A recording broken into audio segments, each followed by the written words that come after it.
Hmm? Sandro, paano niya sinabi sa'yo? Sinong kasama sa kwarto nung sinabi niya yun? Si Richard Dodi Cruz po. Actually, Your Honor, bago pa po ako umalis, ayaw pa po nila ako paalisin. Gusto po nila magstay po ako dun hanggang check-out time ng hotel. Hinihila pa po nila ako. Tinatanggal pa po ni Jojo yung sapatos ko. Gusto niya pa po ako pahigain. Pero pinipilit ko na po silang makaalis ako. Oh, Mr. Nones, may dagdag pa pala si Sandro.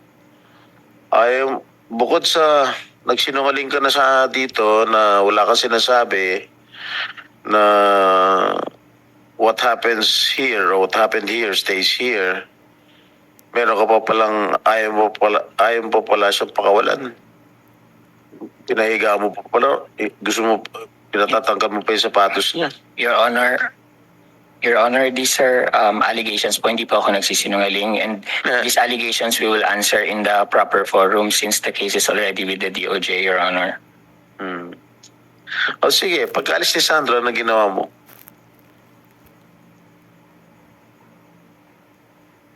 Natulog ka na lang ba? Kumain ka yung breakfast? Parang wala nangyari.